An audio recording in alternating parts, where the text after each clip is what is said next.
आणि जितेंद्र आव्हाडांनी ज्यावेळा आमची सत्ता पहिल्यांदा गेली, एकनाथ शिंदे साहेब ज्यावेळा 40 आमदार घेऊन गेले गुवाहाटीला आणि सत्ता दादाने ज्यावेळा सिद्ध झालं, त्याच वेळा त्यांनी या भारतीय जनता पक्ष आणि एकनाथ शिंदेबरोबर आपण सत्तेत जावं म्हणून या सगळ्या सह्या घ्यायला त्यांनी पुढाकार घेतलेला होता. आणि त्या सगळ्या ज्या आमदारांनी आमच्या 53 आमदारांनी सह्या केल्या होत्या त्यामध्ये त्यांची सही एक नंबरला आहे.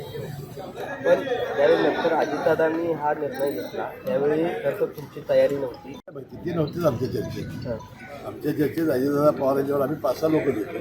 ते चर्चेत त्याला माहितीच नव्हतं काय दावा करतायत ते कसं शक्य आहे काय. आणि मंत्रिमंडळ शपथ मी घेतली असते ते सगळं चुकीचं आहे. ते विनाकारण संभ्रम निर्माण करत आहे आणि या संभ्रमाला कोणी त्यांना मला वाटतं हे देणार नाही. आपण मनापासून पाठिंबा देण्याचा निर्णय अजितदादा पवारांनी नेतृत्वाने घेतला आणि अजितदादा पवारांनी जे 5 जुलैला भाषण केलं तिथे मुंबईमध्ये त्याच्यावर हुकूम त्यांना एकाची पडू नये.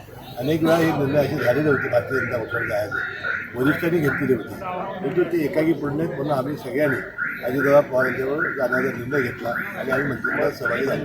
आव्हाडांकडून हा संभ्रम निर्माण आता परवा ते म्हणाले की हे सगळेजण आता कमळावरती लढणार आहेत, RSCची बैठक झाली, सगळे यालाच कळते. ते विनाकारण ते आता इतके म्हणजे हे झालेले आहे, एकाकी पडलेले आहेत.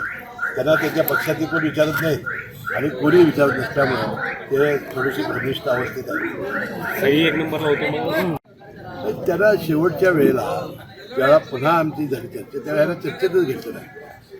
गडकरी साहेबांनी देखील एक वक्तव्य केला तर त्यांचा रोग होता. मी काय त्यांचं ऐकले त्यामुळे प्रतिक्रिया देणार नाही. मी काय त्यांचं ऐकले.